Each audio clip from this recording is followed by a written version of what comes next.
Boy, am I bushed working on that line all day. I mean, my everything hurts. It does. My neck, my back, my knees, my ankles, probably my hips, mostly my back and my knees. What is a line cook to do with all of this pain that it causes me?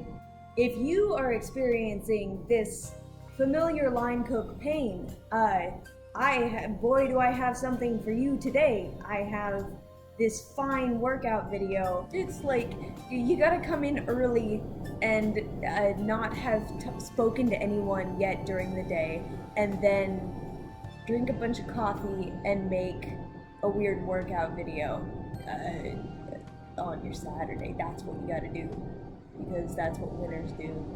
We're winners here.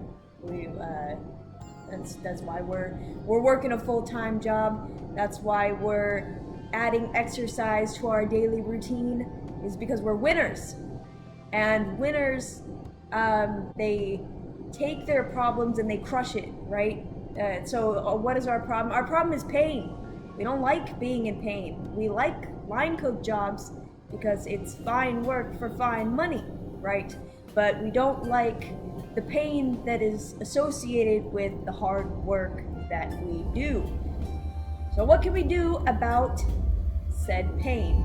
Your joints giving you guff, your back getting crickly, your knees getting stuck, mine do. We can fix that, or we can at very least make it better.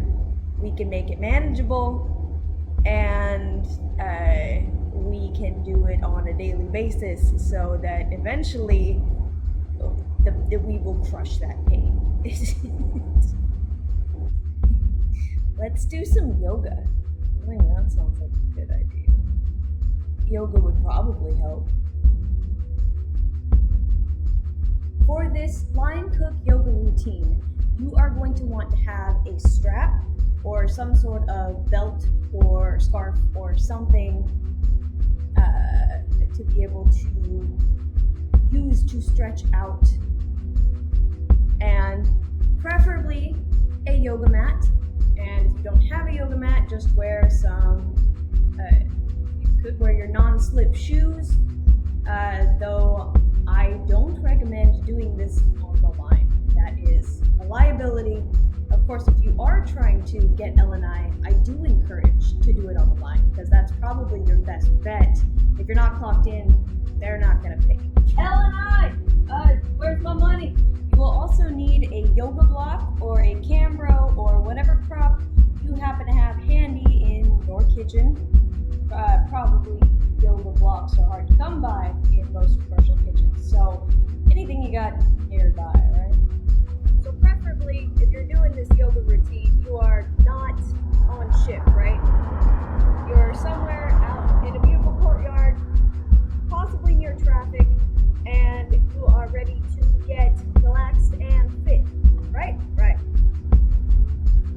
So make sure that you have everything you need with you, your yoga mat or your non-slip floor or your non-slip shoes or whatever you're gonna test the elements with, test fate with, and possibly not fall and hurt yourself, right? Right. You got your strap, your belt, your scarf, your saran wrap, whatever you got. You got your yoga block, or you got your camera, you got your prop of some sort, and of course, you got your water, right? Stay hydrated.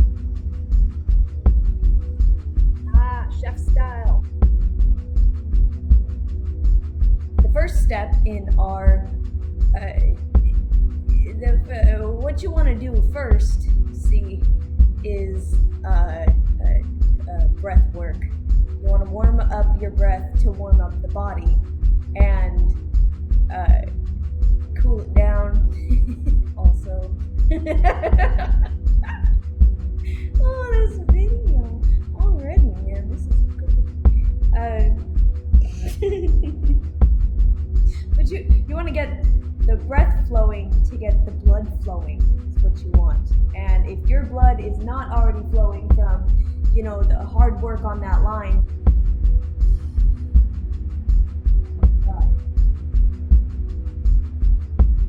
If you've been working your 10-hour shift and you haven't been breathing, now this is a good time to maybe start doing that.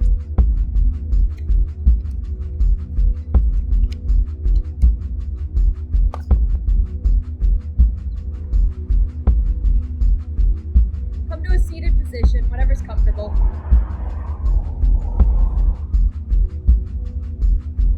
Hands on your knees. Gonna do some even count breathing. What does that mean? Might have guessed it.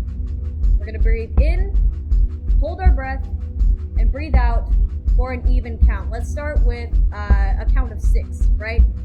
Easy enough. So breathe in for 6 counts. I'll keep count.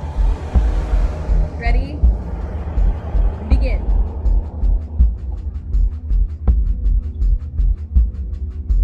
Hold your breath.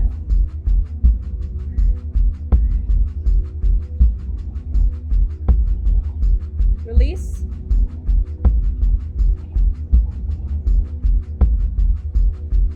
Like so. So I'll let you count, I'm not gonna let you count. Who's leading this thing, huh? You're gonna follow me.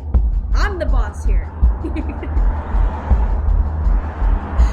Breathe in for 6 counts, hold for 6 counts, breathe out for 6 counts. Let's do this 3 times. All right, begin. Breathe in. Hold.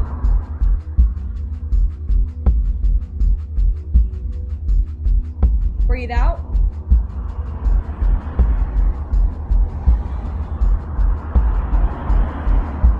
Breathe in.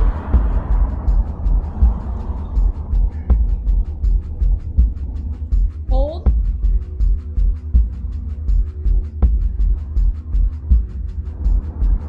Breathe out.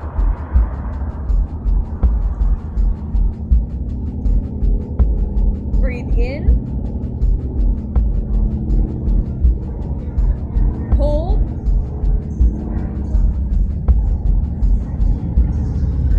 Breathe out. Nice work. You've mastered the ability to breathe. I'm proud of you. Now we're gonna do a cooling breath. All right, and this is gonna be helpful in those hot kitchen situations where you're overheated, you're sweating, you're stressed out. You're not having a good time. You want to be having a good time because you still have several hours left on your shift, right? So there are 2 ways to do a cooling breath.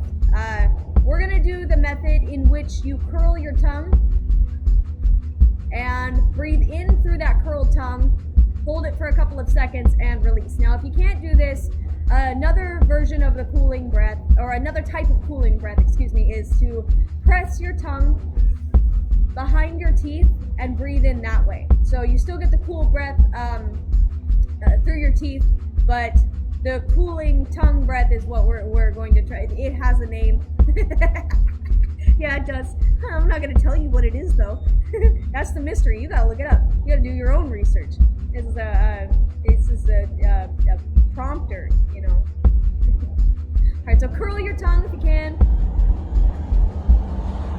Breathe in. Close your mouth and hold. Feel that coolness spread. And breathe out through your nose. We'll do 3 of these. Breathe in. Hold your breath. Breathe out. Breathe in. Hold your breath. Breathe out. One more time.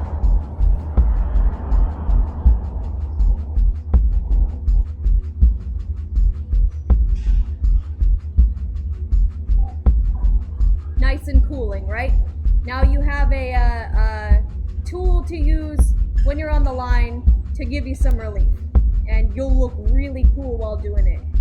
No one will even notice that you're doing it.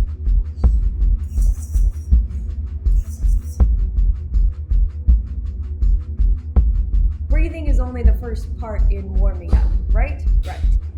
The second important thing about warming up is loosening the muscles and getting blood flow to your spine and all your extremities, and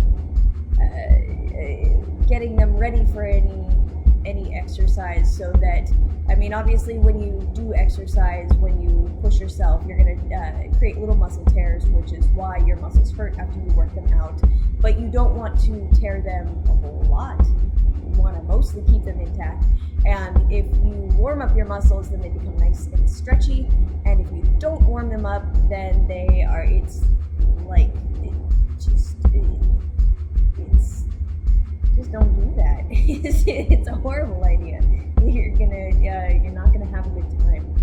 So after you've done your breathing techniques, you want to start with your warm-ups. You get your body warmed up any way that you like it. We're gonna warm up, loosen the muscles, and warm up our basic muscle groups. Right. So first, you just want to get the blood flowing. You want to get your muscles all loosey-goosey. So start with, let's walk in place, because that's the thing. People do this. I mean, not just when they have to go somewhere, but, for exercise, for health, in front of traffic. That's what they do. Now you can keep marching, just walk that business out, or you can run, right? As much as you can, as much as you want to. Woo! That's enough. So next we'll warm up our spine. We want to get a nice stance here, and by stance I mean stand on the ground, and arms out in front of you, make a little fist, pull one arm back, one arm to the chest. Follow the arms with your head, right? One arm back, you get the idea. It's twisting your spine, it's warming you up. You're loving it, you're having a good time. That breathing thing that I told you about? Keep doing that. Because as long as you keep breathing, you keep staying alive. Alright, spine is the biggest thing that we want to warm up, right? Because it's kind of the center of, your skeleton, and it also affects the function of the rest of your limbs. So, take a little bit of wider stance. That means stand on the ground, but your legs are apart, right? Bend your knees a little bit. That's not what we're doing. This is a different one, and we'll do this later. So don't bend your knees, keep those straight. I lied to you, but I'm not gonna lie to you again, because this is an honest workout for honest chefs, right?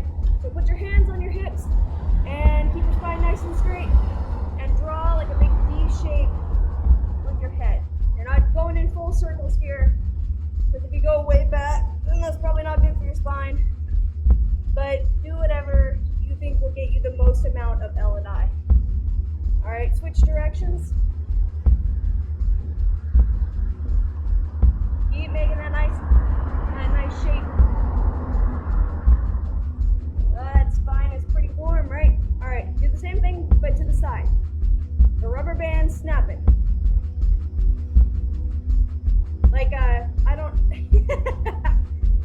I don't know if this is a thing that happens in kitchens or locker rooms, but when you wind up the towel and you snap it, that's what you're doing with your spine.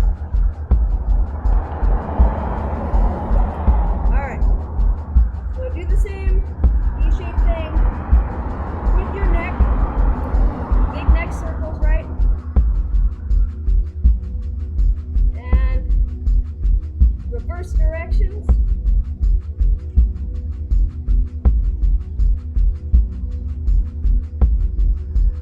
And I like to throw one of these guys into the mix. Hand behind your back, one hand on your head. Just stretch out this side of your neck. Switch directions. In yoga, you always do the left side first and the right side. I could explain that to you, but that has nothing to do with your chef life, so what do you care, huh? All right. After this, so to make sure our legs are nice and warmed up too, we put our legs together here and draw a big circle with your legs. It's gonna warm up your hips, right? You're gonna point your toes, draw a circle. You don't want to be like, I mean, you can, but it's not as effective, and traffic doesn't seem to feel the same way about it. So switch directions here. A few circles on each side. All right, we'll change legs. Left first, right second. You get the idea. Now you don't have to draw circles. You could draw squares. You could draw any kind of picture you want, but it makes it harder to balance. And after a long shift, I really just don't want to bother with all those extra shapes. Circles are just fine. So switch directions. Put your hands on your hips if it helps you balance. You can do this if it helps you balance, but just don't do this because traffic doesn't like it. See, and then what happens? Then you lose your balance. You lose your cool. It's all over with, man. It's all over. So what about posture, huh?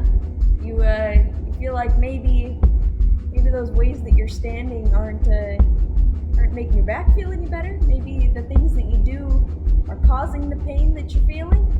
I get that impression sometimes. So I'm going to show you how what the correct posture is from my extensive knowledge. You're worried about your posture, aren't you? I knew it. That cook posture where you're all hunched over and doing stuff that's possibly going to make your spine feel like a thing.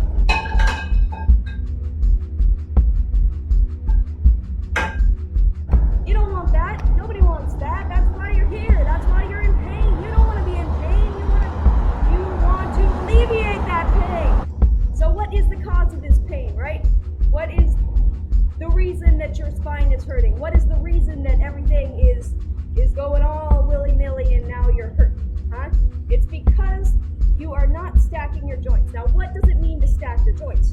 It means that when you're standing and your ankles and knees and hips and shoulders are all in alignment, then you're going to have even weight distribution on all of these joints. If you're hunched over like this, if you're all going Birdo, I don't know, if you got something weird going on, your weight is not distributed evenly. It's going to be all in your knees or all in your back. It's going to be like, oh my God, why does it hurt? You know, it hurts because you're doing it wrong. So I'm here to show you how to do it right. The first step in correcting your posture is the yoga pose Tadasana. Now this is standing mountain pose. And the first step to that is going to be your feet. You always start from the ground up. Somebody's got some tunes going on. I love that. So start with your feet, right? You want to hip distance apart. Actually, measure it with your fist. Because if you're like me, your hips are a little bit wider. That's not quite a fist. So measure it with your fist, feet parallel. And kind of lift your toes and rock back between your toes and your heels. And ground through that like you're making footprints in the sand. You're not making footprints in the sand because let's face it, you're at work, you're not at the damn beach.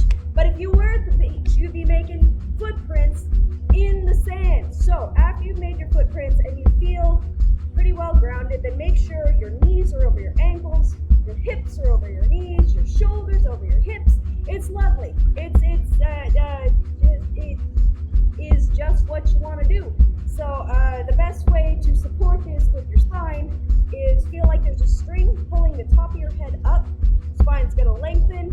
Chest is going to go up just a little bit. Not like, I mean, this is obviously, you're not in alignment now, are you? No, you are not. Messed the whole thing up.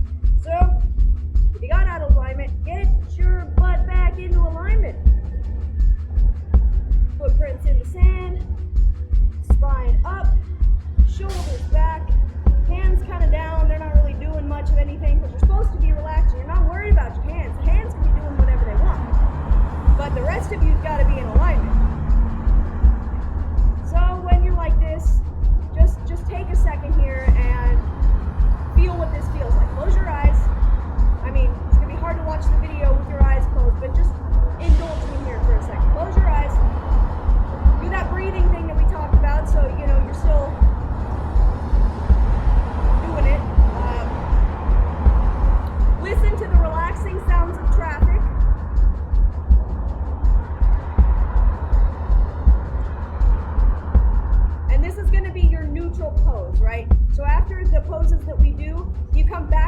pose to internalize whatever it was that you did before.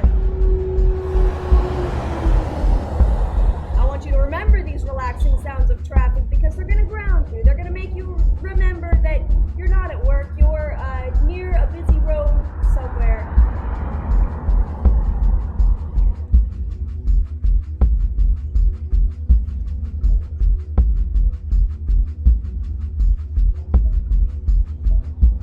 Alright, you can open your eyes now. It's probably okay. Take a second to hydrate. Oh, got a nice chunk there. That's wonderful. Alright, so after you stack your joints, the second thing you got to worry about is the lengthening of the spine. So basically everything you do in a kitchen makes you hunch over, or you're sauteing, or you're doing something that's gonna make that spine crunch in one direction or the other. So what we want to do is lengthen that and make that stop, right? So say you're flipping burgers, left-handed of course because it's yoga, right? So you're flipping burgers and you notice that you're doing something weird with your spine. Let's stretch that out. So Ardha Chandrasana, this is the half moon pose. You've got to put your feet together as close as you can. Come up on your toes. Find your balance. I lied to you again. See, I said I wouldn't, and then I did. This is this is a liar's game. Come up onto the balls of your feet. If you came up onto your toes, you'd be doing ballet, and you wouldn't need me. You need some other ballet instructor. But you know what? I am also a amateur ballet instructor, so that's, you have come to the right place. What do you know? So come up onto the balls of your feet, right? Easier said than done. You want to raise your arms up, latch your thumbs. Oh, you can't even see the sight gag with the. You can't win. Don't try. All right. Come up onto the balls of your feet. Raise your hands up. Latch your thumbs. And then you want to stick your left hip out. Left because it's yoga. And then lower your heels almost back down to the ground, right? Not quite, but almost. Stretch your middle fingers up. Like you're giving the bird your favorite coworker, right? And push your left hip out. Now you're not trying to curve your spine. That even hurt just showing it. You're pushing your hip out. You're keeping your legs straight. You're keeping your back straight. You're keeping your arms straight. Everything is straight. You got it. That breathing thing, keep doing that. Take 5 of those breaths.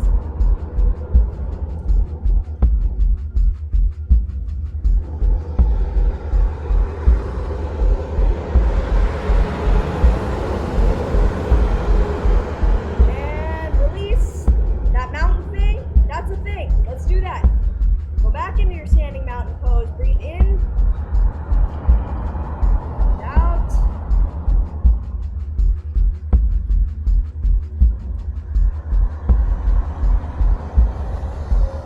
We're going to do the same thing on the other side. Now, all of these poses have affirmations, right? I am certified in Ananda Yoga, and Ananda Yoga emphasizes the use of the neutral poses as well as the use of the affirmations. So why do we use affirmations? We use affirmations so that we can have a purpose to each pose, right?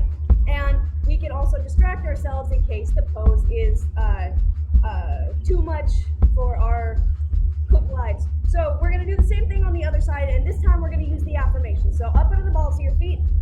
Raise your arms up, latch the opposite thumb, and push the opposite hip out to the side. Right is second. Arms long, spine long, legs long, lower the heels. Keep that breathing thing. And the affirmation for this is strength and courage fill my body cells. We like this affirmation because you gotta be strong to be a line cook, right? You gotta be somewhat courageous or a coward, whatever suits you. But this is the affirmation, so just think about that, right? One more breath.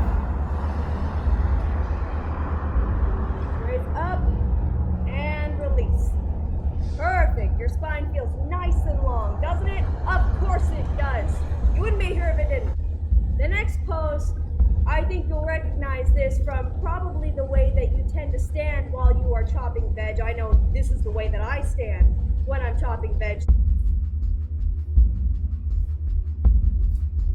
Let's explore the correct stance of Pasarita Padottanasana, which is our wide stance forward bend. So this is gonna open the hips.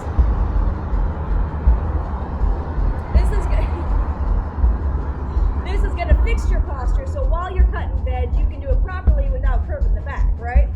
So push down, open your legs a bit longer than your leg length, and push down through the outsides of your feet, right? So you got this nice balance. I mean, you can keep doing this, but it's not part of the pose, but it's your choice, really. So once you've gotten this, there are 2 stages to this pose. You're gonna have, your spine is gonna be lengthened, and you're gonna bend forward until you feel that rounding in the spine, and then when the spine starts to round, you're gonna stop. And that's phase 1.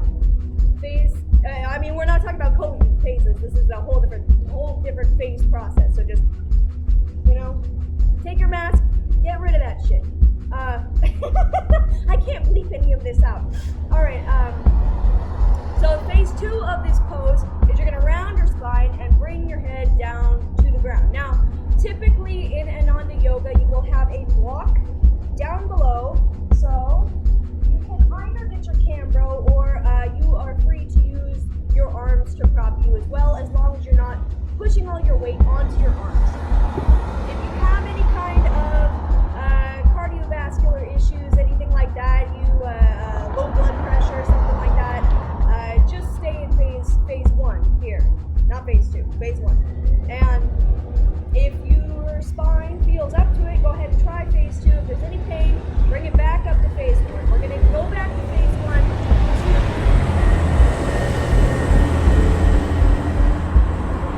Come out of the pose is what we're going to do. So, phase 1, hands at the hips, spine nice and straight. Bend forward till that spine wants to round, and then hold it right here. Lengthen the spine out. You should feel a nice stretch in the back of your legs and your spine, and possibly the outside of your legs here too. All right, you have your cambro ready. After a few breaths, we're going to move into phase 2, unless you feel like this is your pose. Use your discretion. I can't use my discretion for you because I don't know how you're feeling, right? I assume you're feeling horrible. All right, take a deep breath, lengthen your spine, and then round it down and place your head on the block or prop of your choice. Again, you can really do whatever you want with your hands. You can put them on your ankle or on the ground. Just like do this if it makes you feel any better. It makes me feel better, so that's what I'm gonna do the whole time.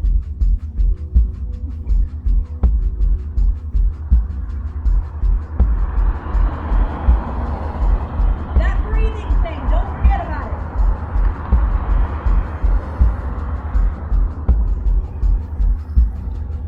All right, hands on your hips, straighten your spine. Back to the first stage here. Couple of breaths. And come on back up. That was wonderful, wasn't it? Let's bring it back to that standing mountain pose and gather all that energy back up in your spine. You'll love it.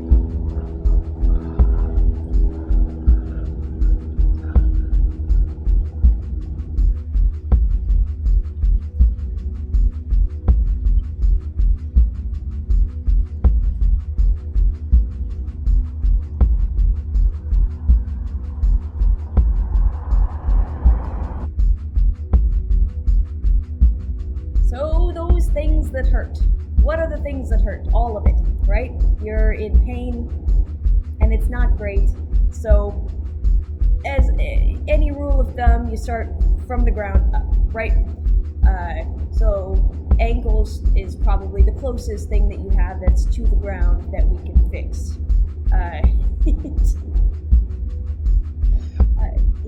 don't strengthen your ankles, it's going to cost you coordination, it's going to cost you safety, and it's probably going to make you look like a damsel in distress. Oh, my ankle! So let's strengthen our ankles.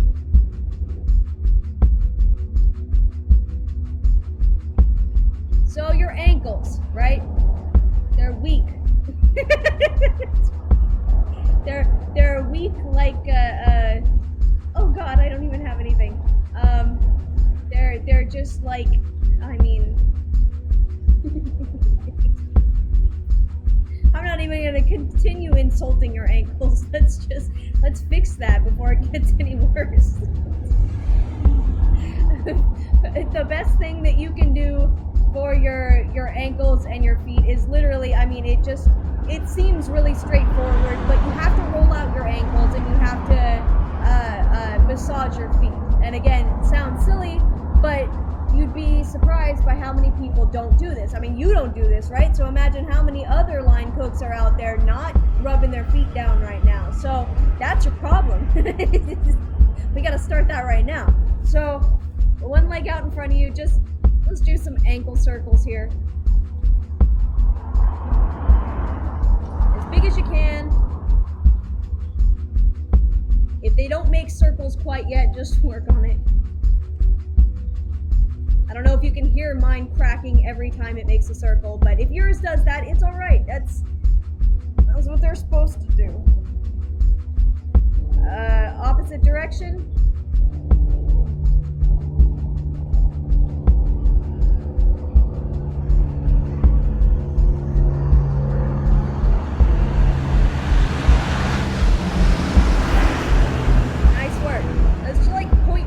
A couple of times.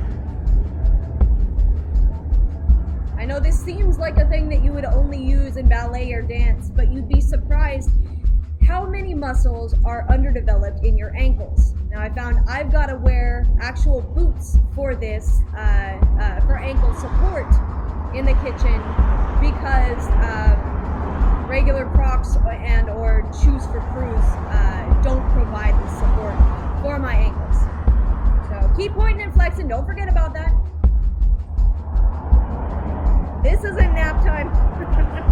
This is no workout time.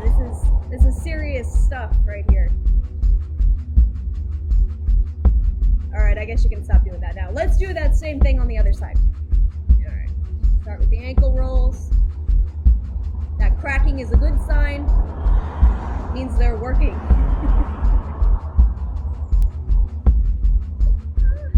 Too much. Oh man.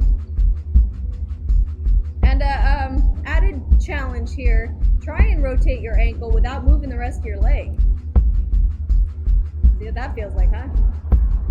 All right. Change directions. Again, if it's not really a circle you're drawing, then just draw something else.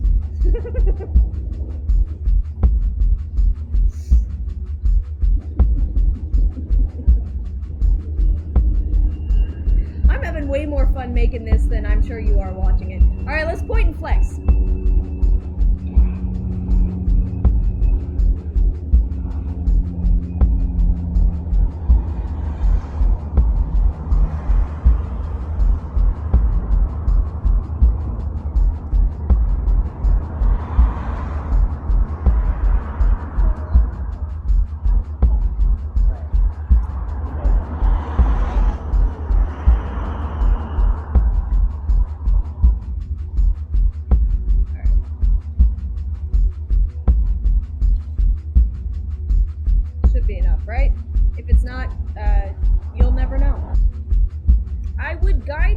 Massaging your feet, but I really don't want to like get down and massage my feet on video right now, so I encourage you to do that later when nobody's looking.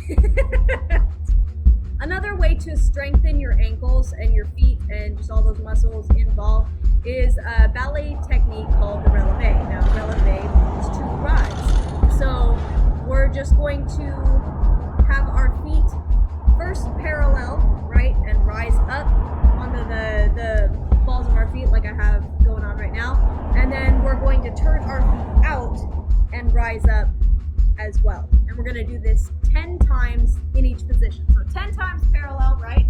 We'll do 1, 2,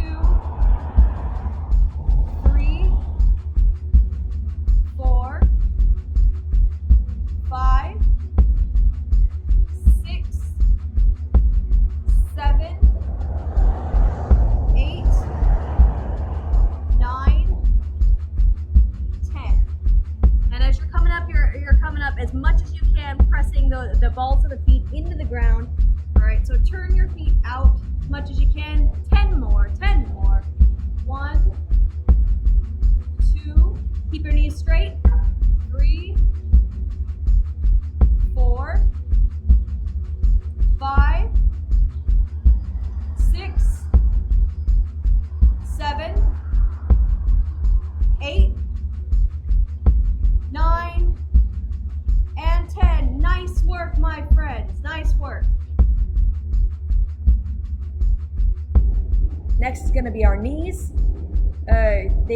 Those things are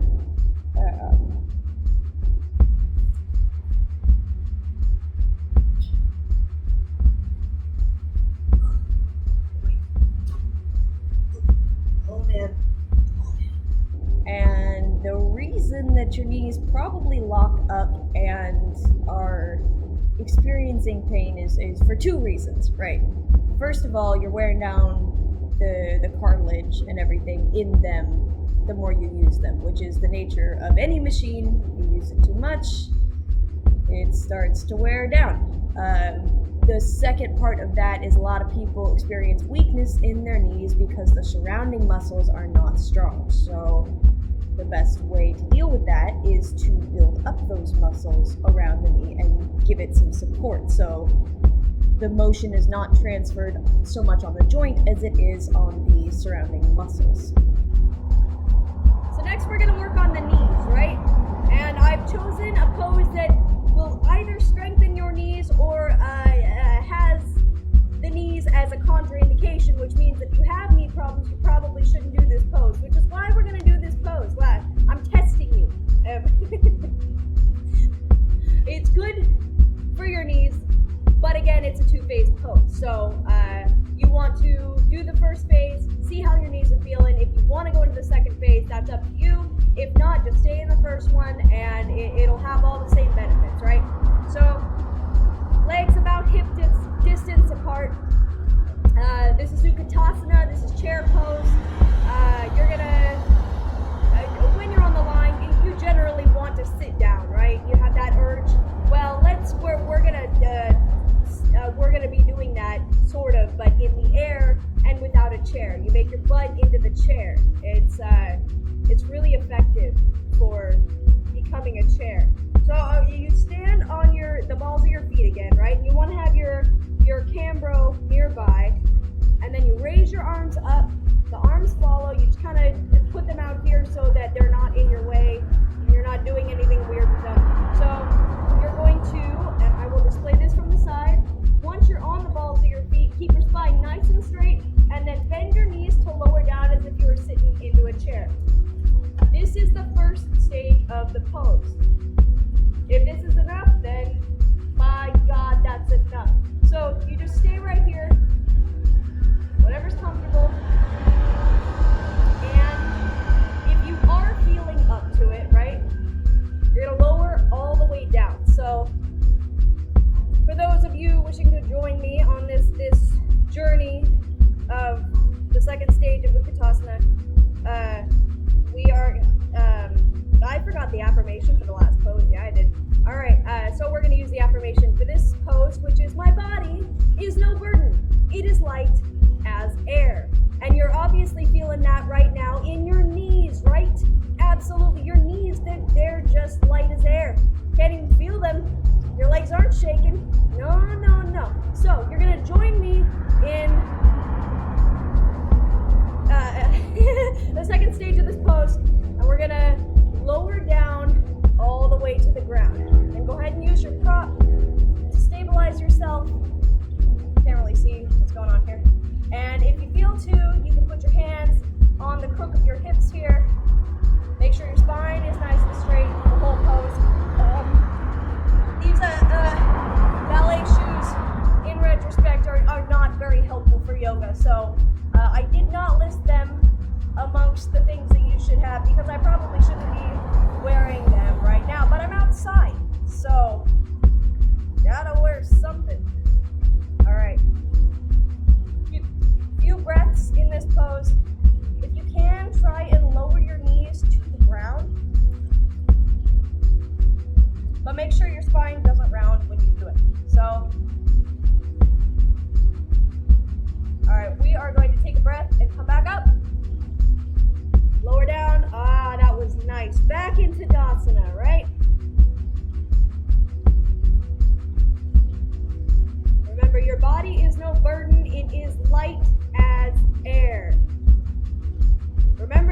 right? Now the hips, those hurt. Those can hurt. You have not only the flexion and extension of the hips, right, but you have the rotation of them as well. And with your non-slip shoes, there is a tendency to plant your feet firmly in the ground, and then you kind of just twist around. At least I do. It seems to work out, but then my hips really hurt, right? So when this happens, you want to strengthen those hip joints so that when you do strange, planty, torquey actions, your body can deal with them and probably not snap in half. And it's kind of a segue from the knees to the hips. Of course, you're working your way up, right? We're going to do Warrior 2. This is going to be great for your hips. It's going to be strengthening for your legs. It's generally a strengthening pose. And you're going to feel like a champion. So, legs apart, about one leg length between your legs, right? And you rotate your left foot out 90 degrees, right foot in 30 degrees. Take your hips, bring it back to the front. Bend that front knee, stack the knee over the ankle, that stacking thing we talked about. You don't want to go too forward. This is going to bear weight on your knees, and it's going to counteract the thing that we're trying to do, right? So, traffic's watching me. It's making me nervous. All right, arms up, out to the side, and look over your left shoulder. And I always adjust this pose because I feel like you're supposed to have one leg length distance, but I would argue that because I've got very short legs.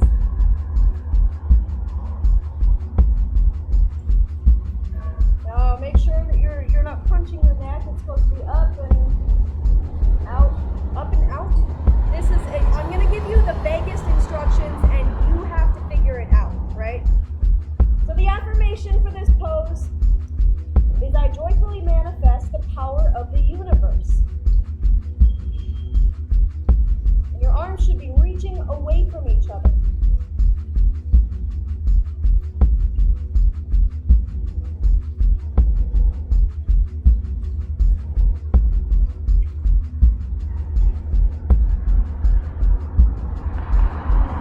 Make sure that you're pressing into this back leg here, right?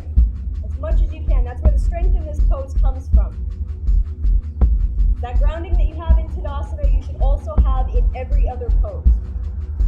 Footprints in the sand, my friends. A few more breaths. And raise your arms up. Rotate your foot back in. Let's just stay here. This will be our Tadasana, but makes it easier to go to the other side, right?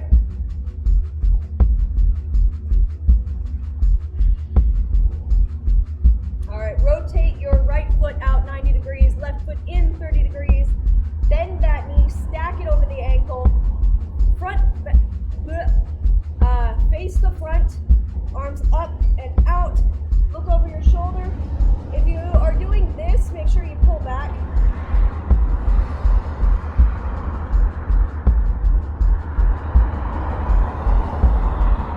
Like adjusting as I'm doing this, right? It actually does help to have some kind of a mirror or a camera or something while you're doing this, because then you can look at your own pose and adjust it. So if you can do that, say you hang out in your bathroom a lot of the time to get away from your dog, this is what you're going to, this would help you, actually. This video is for you. A few more breaths.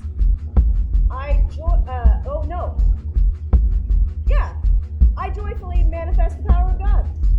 The universe. I am messing this all up. Let's try that again. It is, and technically it is the power of God. So we adjust the statement for whoever's watching it, but I you're a fan of that guy.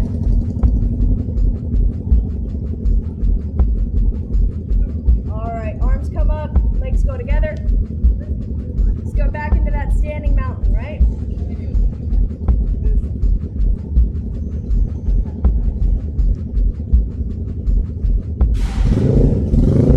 You stand, I'm hydrated.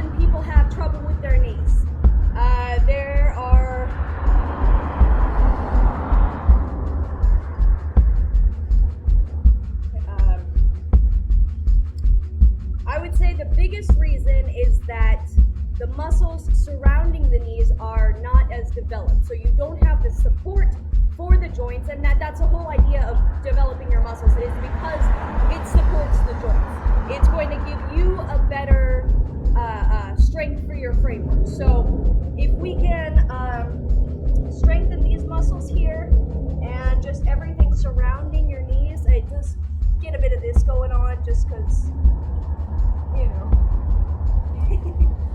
because it's great. But the best way is going to be to strengthen those muscles. So how do we strengthen those muscles and these tricky inner thigh muscles, right?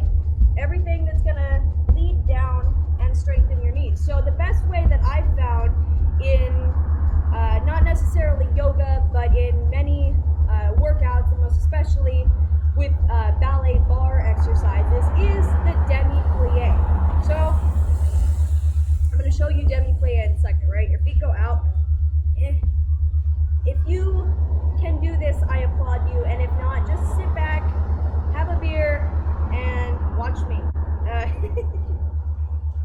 I probably can't do it either. So I just want to real quick show you the difference between a demi-plie, which is a half plie, and a full plie. So demi, you go down kind of to where your feet still stay on the ground, but your spine is straight. You're not like plie. That really hurt my butt. So you come down as far as you can without your feet lifting up. And grand plie, which is the full plie, is you go like down all the way. Maybe I'm not the best person to display this.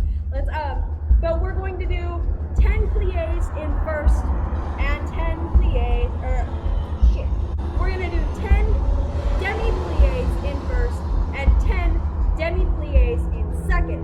I don't know why I bothered to show you the grand plie, because A, I can't do it, and B, we're not going to do it, so it doesn't matter. But knowledge is power, right? Alright, so in ballet, this is your first position. Your legs turned out as much as you can, or your feet turned out. You turn them out at the hips, right? Alright, that. Don't try that. Okay, so turn your legs out as much as you can, and then your plie is going to be with a straight spine and not one of these guys like you'll probably see me doing. You're going to bend down as much as you can without your heels lifting off the ground.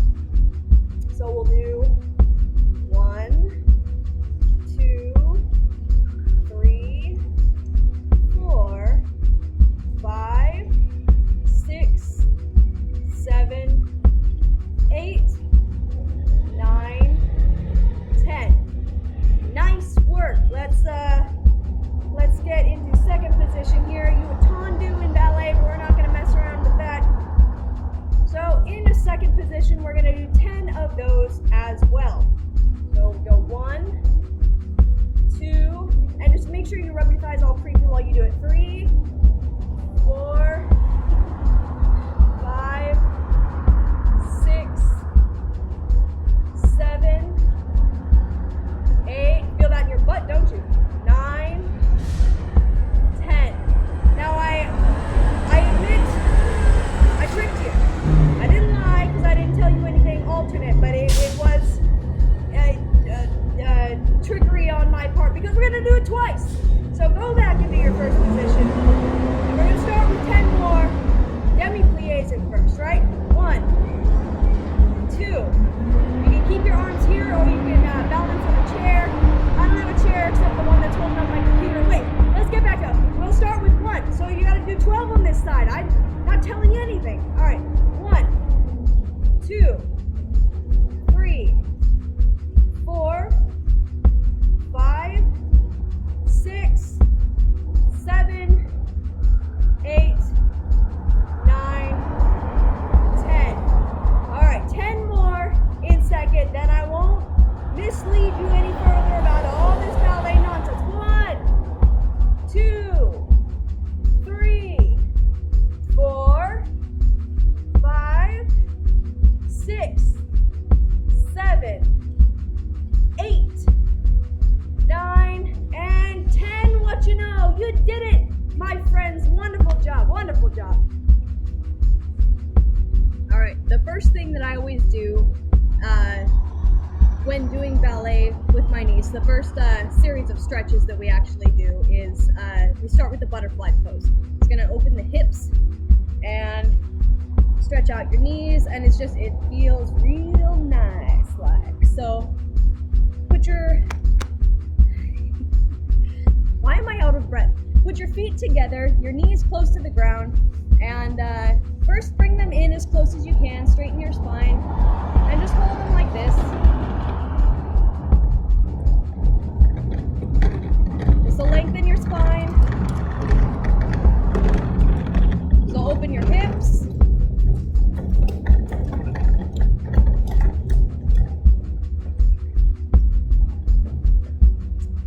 And then when you've had enough of this, just kind of stretch them out a little bit.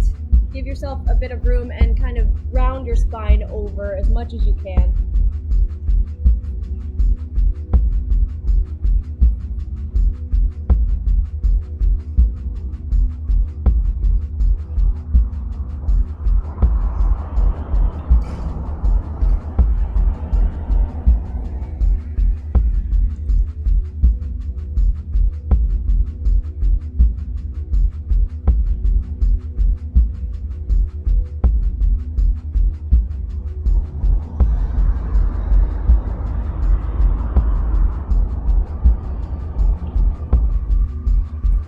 Back up. That was nice, right? All right. Grab your strap, your scarf, your saran wrap, whatever you got. We're going to stretch our legs, back of our knees. Listen to the soothing sounds of traffic. But this is a pose called Janusharasana, so it's a head to knee pose. And of course we start with the left side first because it's yoga, right? Right. Stretch your leg out, your left leg nice and straight, directly in front of you. You don't want to have it out to the side because you're going to be stretching different muscles and you have a chance of torquing your lower back. So you don't want to do that. You want to have it right out in front of you.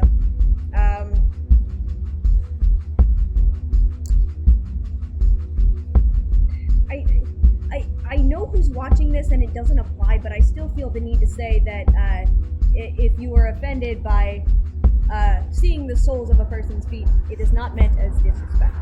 So put your right leg in as far as it'll go, bend your knee, bring it to the ground. If your knee comes off the ground a lot, go ahead and put a block or something underneath of it just to give it a prop. We don't want to worry about this leg and try and feel like we have to force it down to the ground, because then we're worrying about this hip and not this hip. Too much to worry about, too much. So prop your leg if you need, and if not, just keep on keeping on, my friends. Grab your strap, put it around just below the ball of your foot, and I'm going to shift a little bit so that I can stay straight and you can still see what the blazes I'm doing.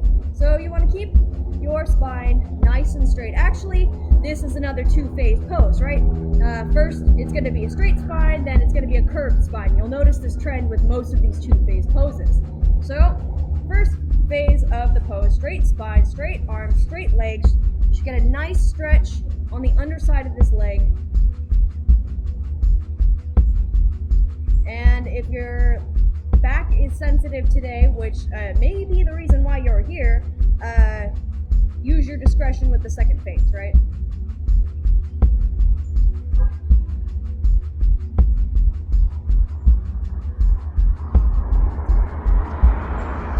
The affirmation variation to this pose is left and right and all around. Life's harmonies are mine.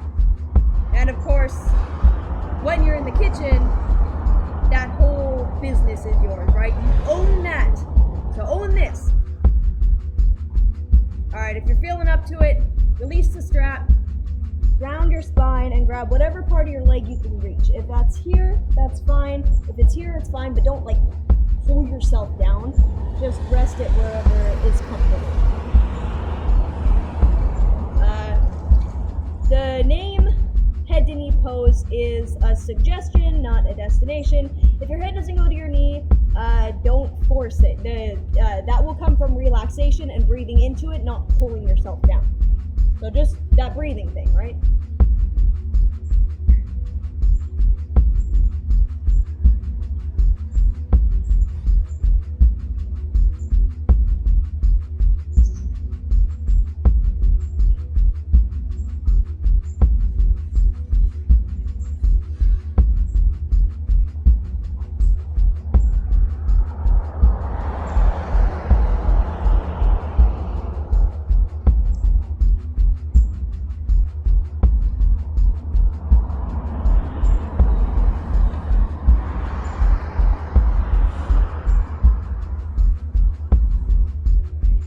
Back to your straight spine and then work up with your straight spine.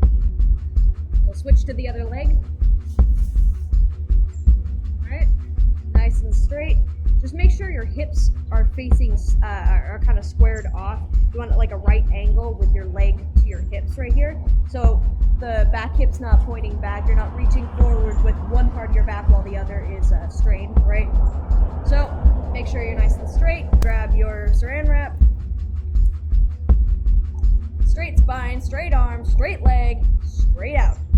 Straight to the kitchen, right, my friends? We're not going back in there. Our shift is over.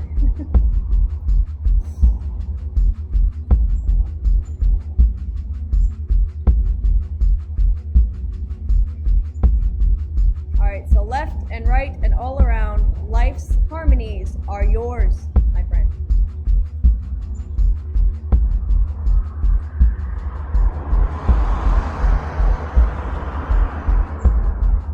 And if you feel to it, release the strap, round your spine.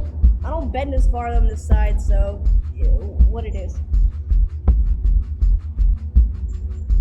Like I said, don't force it.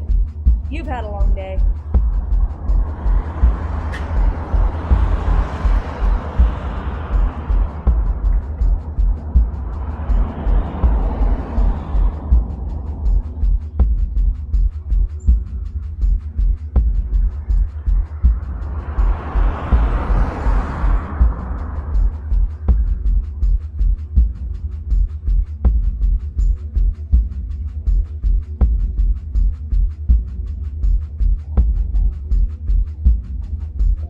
I do find myself like pulling down, but I'm not using my arms. I'm lengthening my leg by pushing my butt back, I guess. And so I'm straightening my leg and then kind of crunching my abs and trying with the force of my core to bring myself closer to my leg. But I'm not yanking my spine. You see what I'm saying? So if you see me doing that, it's a separate movement from the spine.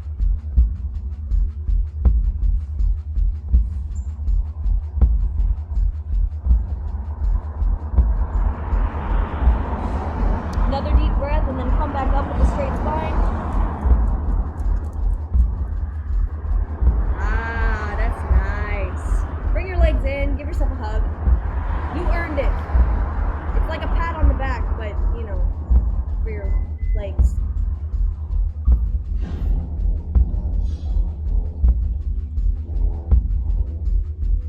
Next, we're going to do a spinal twist that is kind of a take on that last pose. This is Marichiasana, Sage Marichi's pose. And it is an open twist. So a closed twist would be if you're pressing your chest to your leg, and an open twist is taking your chest away from your leg. So closed, bringing it all together, open, separating it, right? So, same thing. Left leg goes out, right leg is in as such.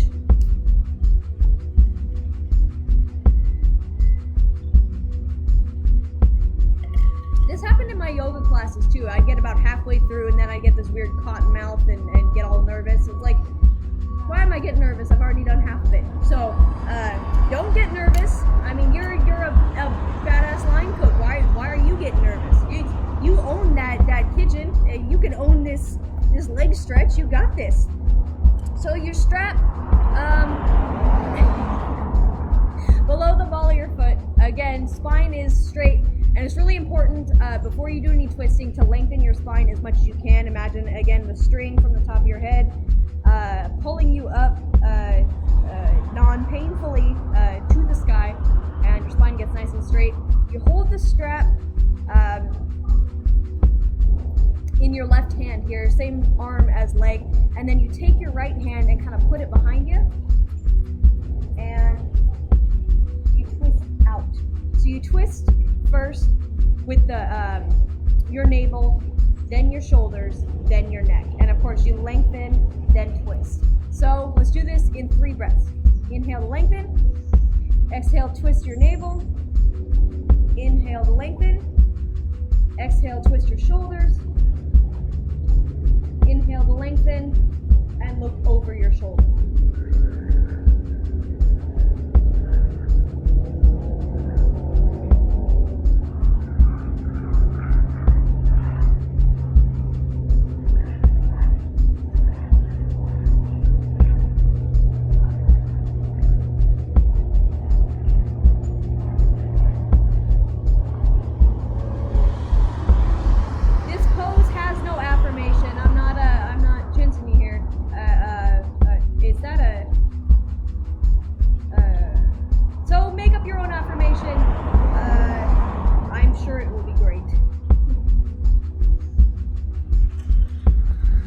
Make sure as you're twisting that your spine is still nice and straight. And breathe so you know you're alive.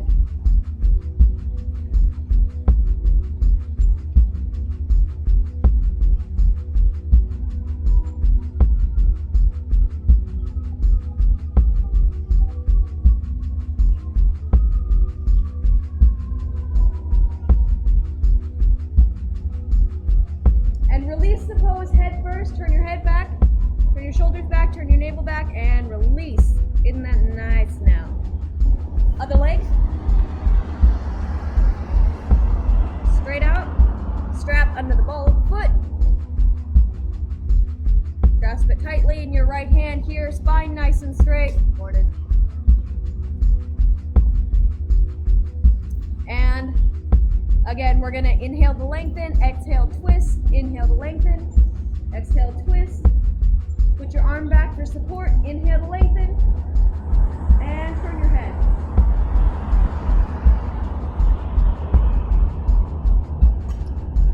Everything nice and straight and long.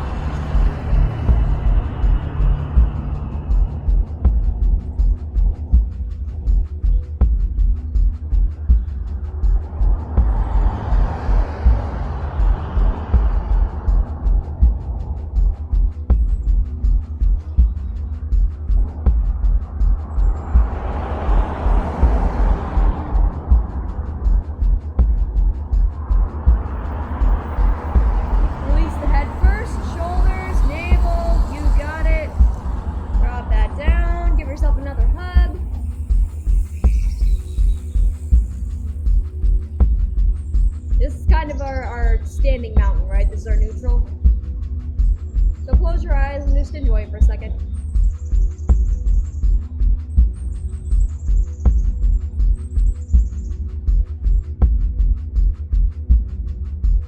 Moving on up to the east side.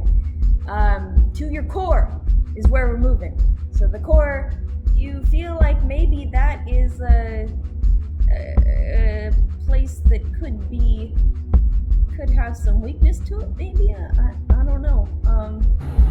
What have I done with my life?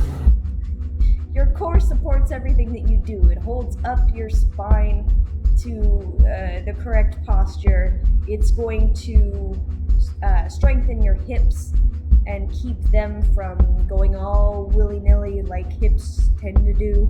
But it's gonna provide the strength for you being able to do those cook things that you gotta do and not feel like your back is going to... See, here's the thing, right? The more you can strengthen your core, the less pressure you put on your back. It's kind of, the muscle sets are interactive, and if you can strengthen your core, it especially helps out your lower back, which some of us struggle with. You have concerns, do you, about the nature of your core? Well, who doesn't? And of course, the idea behind yoga and behind any fitness geared towards line cooking is that your back is central to it, right? Your back is going to probably be the thing that hurts the most. It's probably going to be the thing that you want to protect and strengthen the most. And the best way to strengthen your back and provide that support is going to be first with your core. And your core are these muscles here that, again, support the central part of your body and provide you with the strength to not let your posture slip and not cause any unnecessary strain on your lower back, which bad posture is wanted to do. So, what's going to be the best way to do something about this? Probably the first thing that we're going to do is a pose called boat pose in Navasana. And with boat pose, you're going to be balancing on your sit bones. And so the sit bones is the bony part of your butt that gets uncomfortable if you sit in a chair too long, right? So in this pose, put your apron to the side for a minute here. You're going to bend your knees like such. Feel your sit bones on the ground. Yes, it's uncomfortable. Sit on them anyway. Lengthen your spine. And your hands go on your knees here. And there are a couple of variations for this pose. So just kind of come up onto your toes. This is the first variation. Make sure that you don't round your spine while you're doing this pose in any variation, because then you're going to lose that core strength. So if your spine is straight, then you're forced to use these muscles in here to support yourself. So this is the first variation of the pose. Just keep your toes on the ground and keep balancing like such. You can try lifting one foot at a time off the ground to test your balance. And then if you're feeling up to it, lift both feet off the ground and balance here. And then if you really want to, stick it to the man, you put your arms out like such and you balance with the straight spine as long as you can. Keep breathing in this. And the affirmation for this is, within my every breath lies infinite power. And we say that so that you remember to bloody breathe. You can put your hands back here if it's a little much. Put your feet back on the ground. But whatever you're doing, keep doing it. Keep breathing. Keep that lower back straight. And make sure your knees aren't like splaying out. Keep them, you want probably about a fist distance apart.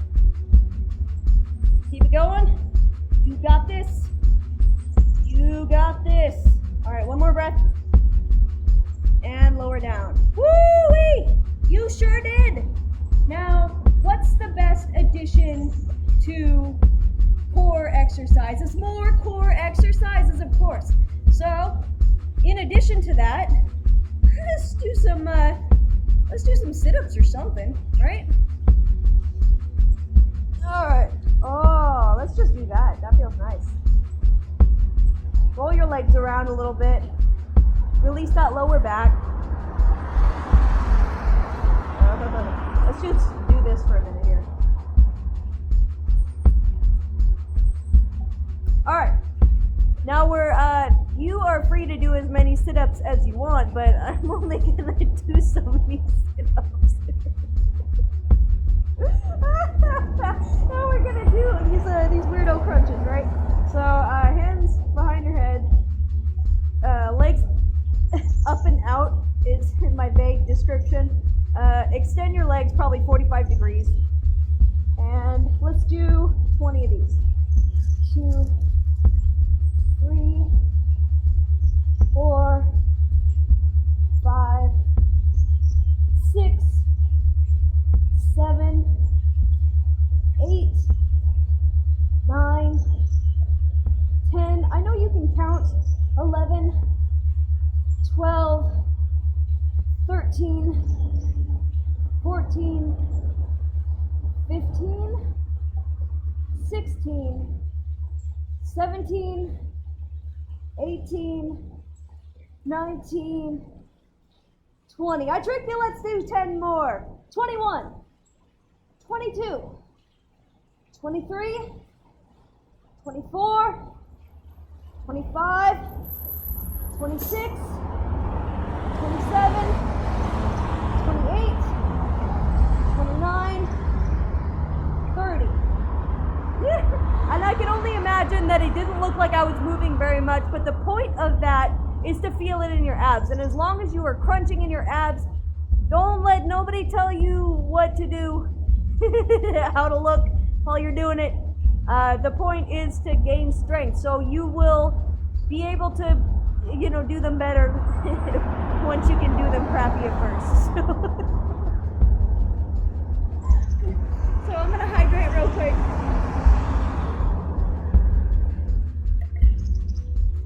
And of course, what is gonna help you with your core exercises? More core exercises. Let's do a plank. Why wouldn't we do a plank? Tuck your apron, my friends. I'm going to count to I'm not gonna lie to you and tell you a number. I'm gonna do a plank and you do a plank and we'll see who wins. All right, hands out in front of you. Starting tabletop here. Spread your fingers nice and wide. Give yourself a good platform. Arms nice and straight, back nice and straight.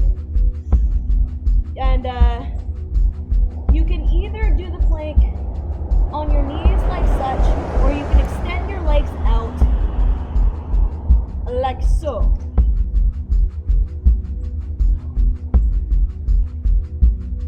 And the best way to hold this plank for a long time is press down through your hands and engage your core. That's why we're doing this, right? And woo! Ain't that core engaged?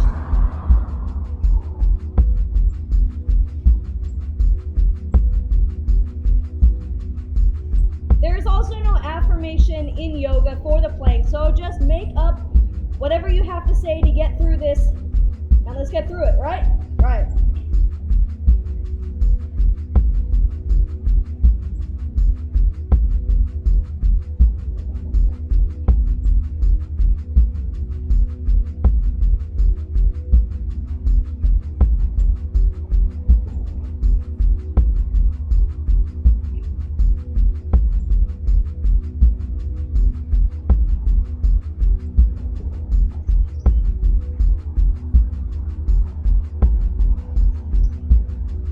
Come down at any time, whenever you're tired of this pose. I'm getting pretty tired of it, so a few more breaths if you got them.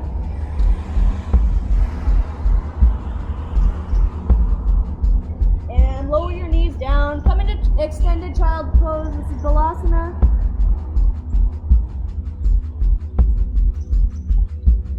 I relax from outer involvement into my inner haven of peace. You know what the definition of peace is? Being done with the plank exercise. So just enjoy a few breaths here.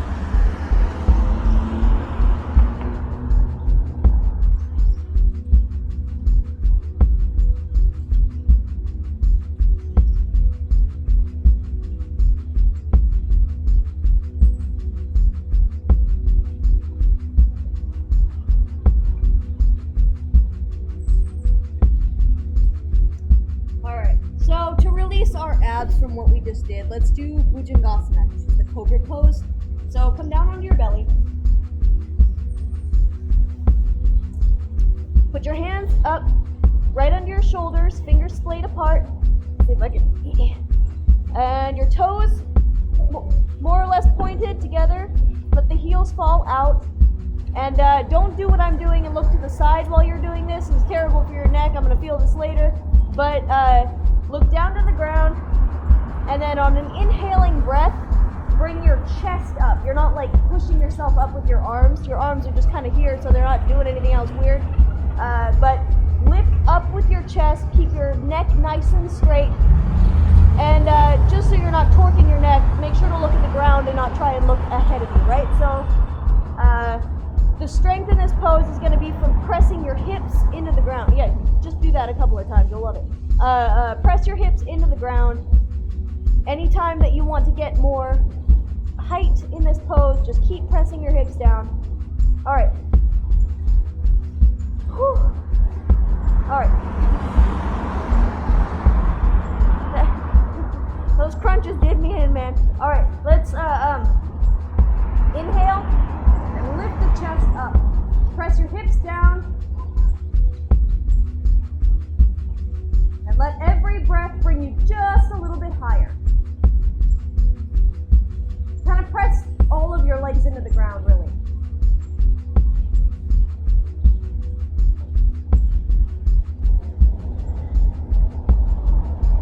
The affirmation for this pose is I rise joyfully to meet each new opportunity.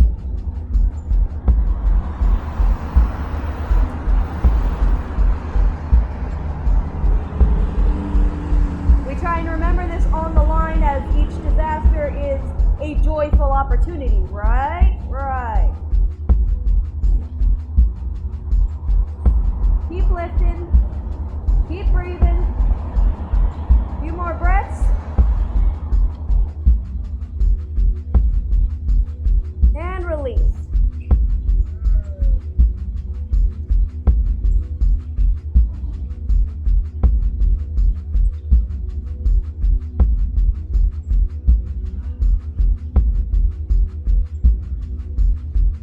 And I like Balasana as a neutral pose to a lot of these poses where you're on the ground. It just releases your spine and anything you're doing with it, right? At this point, just agree with me, right? Right. So, of course, the biggest issue in line cook life is your back, right? How many cooks out there, their back goes out, they have trouble with their back, their back hurts.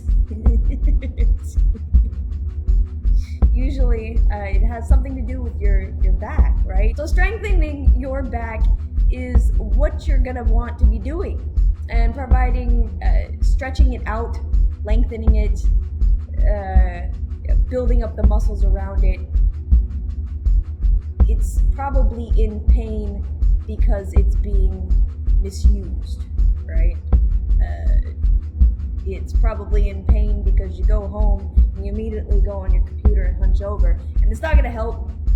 It's not gonna help, but I tell you, after making this video and working these shifts, I'm probably gonna have to go home and edit it and hunch over. So, no judgment, let's just fix it, right? So, in Vinyasa yoga, which is not the yoga I studied, but it is a yoga that I have done, there's a huge emphasis on flow, right? So the basic flow is as such, and I'm gonna show you, and then we're gonna do that a few times. It goes from plank to chaturanga, up to cobra, back to downward dog, right? So we're gonna do this 5 times, and then we're going to end in downward facing dog, which is Adho Mukha Shavasana. If you heard me over the track. So, start in plank. Did this one before, you love it. Bring yourself down. Press against, inhale to come up. Exhale, downward dog. Inhale, exhale, inhale, exhale, inhale, exhale,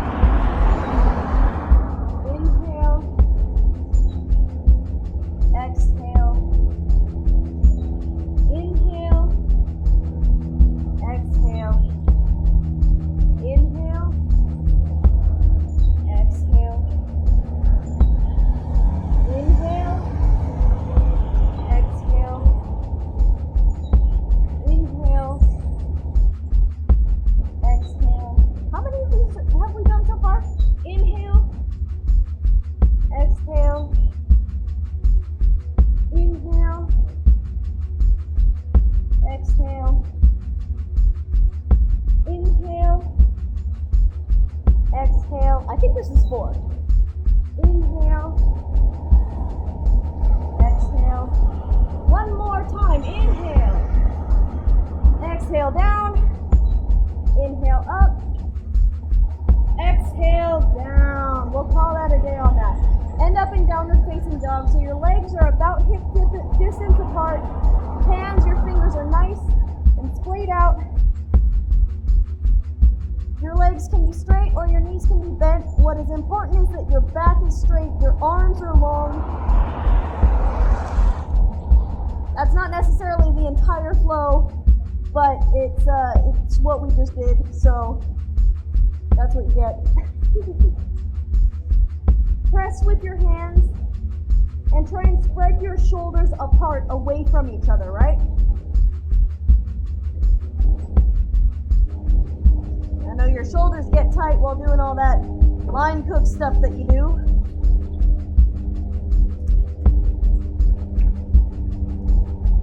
A few more breaths here.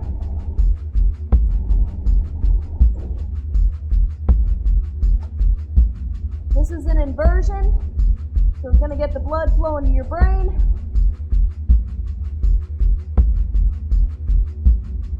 Lend a bit of balance to your hormonal systems. You like that, right? And go ahead and release back into child's pose.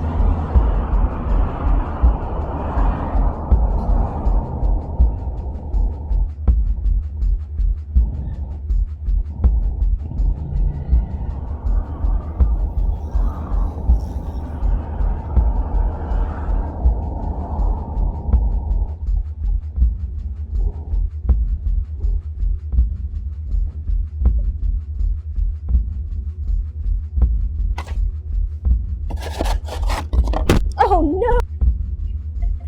So typically at this point in Ananda Yoga, you would be doing what is called a large inversion or a big inversion, right? And those are typically, I wouldn't say a bit more complicated. You're encouraged not to say challenging, but let's be honest, right? A bit more challenging pose that encourages the blood to go to your brain. And of course, inversions is where your head is below your heart. So we are going to do a variation of that. But let's face it, you've had a long shift. You're tired. You don't want to do anything complicated. You're pretty much fed up with even this workout at this point. You just want to crack open a beer. So let's set that aside for another occasion and just do legs up the wall, right? So legs up the wall is a variation on the bigger inversions. You just lay on your back against the wall or some kind of something, a chair if you want, and you just put your legs straight up in the air and allow that blood that's been trapped in those legs to flow through your body, get reoxygenated, let some blood flow to your brain, and just take a minute here, okay? So if you put them on a chair, you can bend your legs, but you're going to get the best benefit from putting your legs right up in the air. And just go ahead and roll your shoulders under just a little bit and prop yourself up against the wall.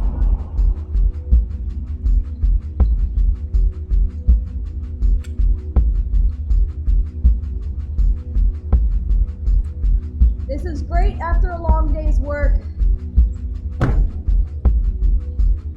to release all that tension and just not worry about it, right? Right. Flex your feet, lengthen your legs, and do that breathing thing that we talked about.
Or a variation on a big inversion. You want to do a smaller inversion so that you balance it out, right? Now in this case, we didn't necessarily do anything spectacular with our backs, so it's not as critical, but I like to finish off a yoga routine with a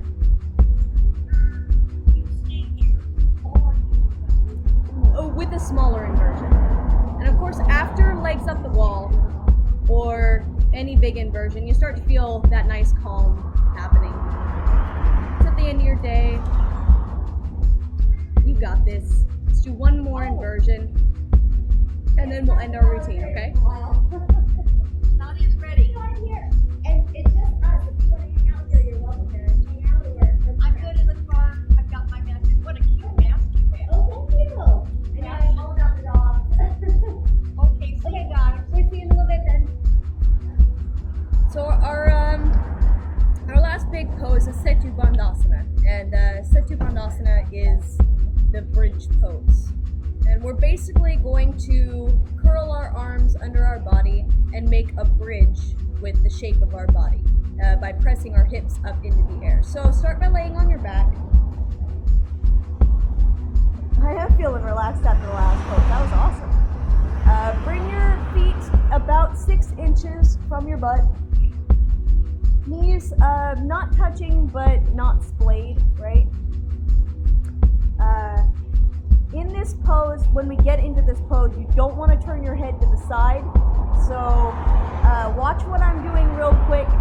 I'm going to demonstrate it, and then you're going to do it with me. But you're not going to watch me do it while you do it, because you're going to torque your neck, and you're going to be out, and you're not going to get any sick pay, and you don't want any of that, right? So just watch me here. Clasp your hands under your butt and roll your shoulders in. This is after you've made sure that your feet are 6 inches from your hind quarters here.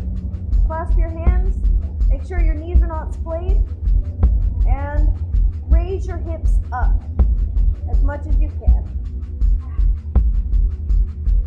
Your belly should be face, I just got splashed by that fountain. That's one right in the eye, man, right in the eye. All right.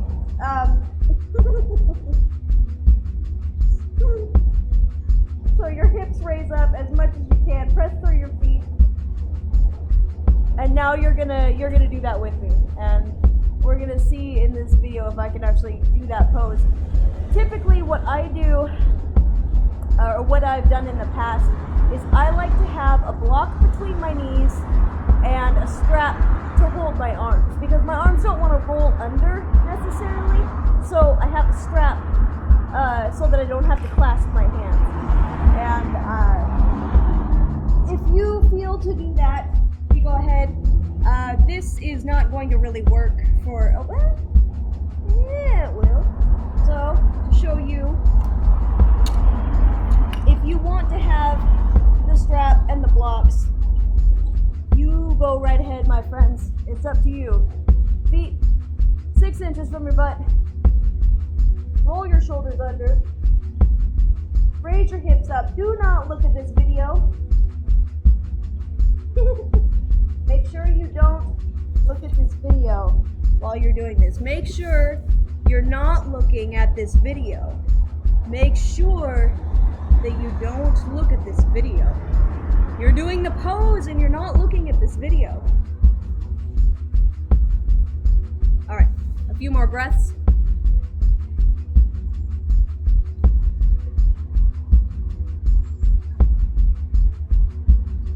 And go ahead and release. You may have noticed that I'm not doing this pose anymore.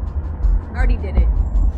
And of course, after you've worked out, make sure you cool down appropriately.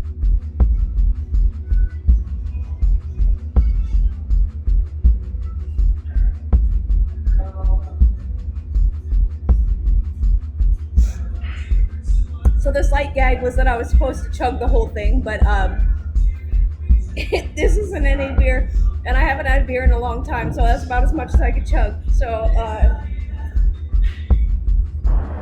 this is the best pose of the whole workout is Savasana, and it's our deep relaxation pose. You're gonna love this pose.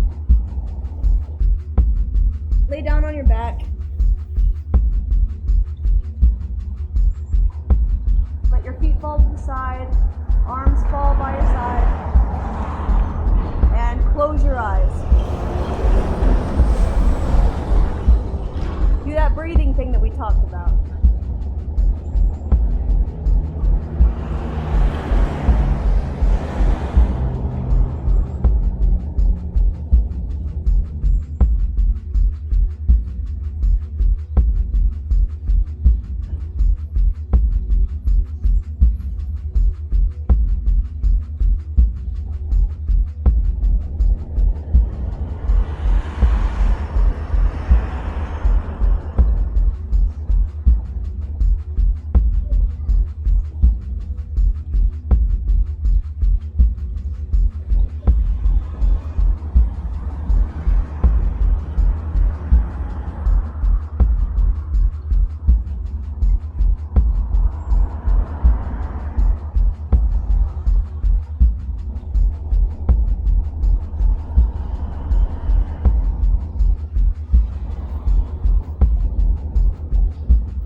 outside and just lay here for a second on the nice cool concrete.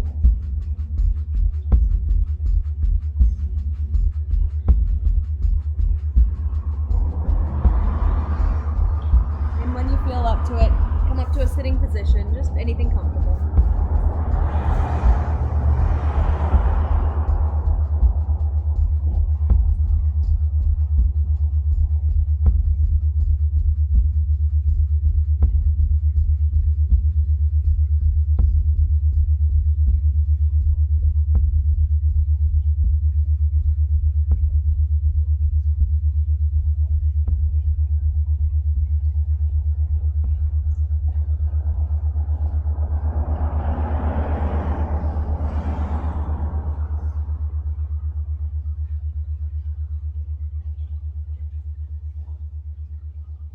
Now, another big thing in Ananda Yoga is bringing the energy up to your spiritual eye. Point between your eyebrows. We didn't do any of that, but let's do that now. Anywhere you feel the energy in your body, just bring it up to the point between the eyebrows.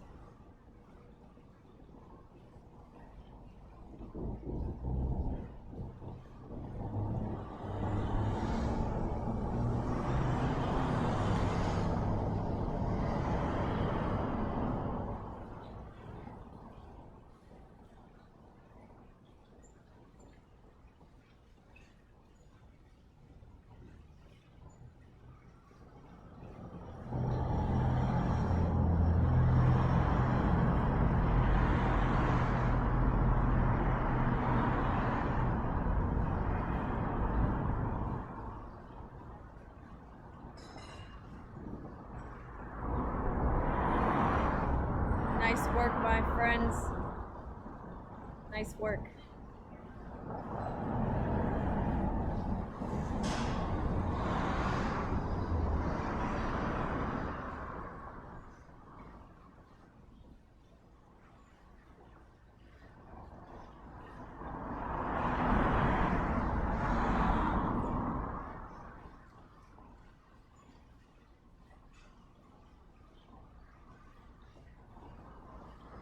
And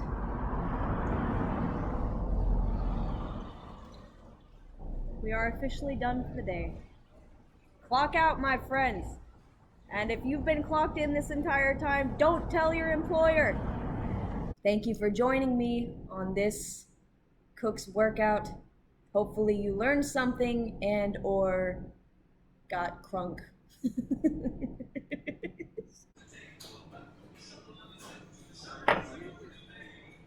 That's about all I got, man. I don't even know if I can finish that. Happy birthday, Slater.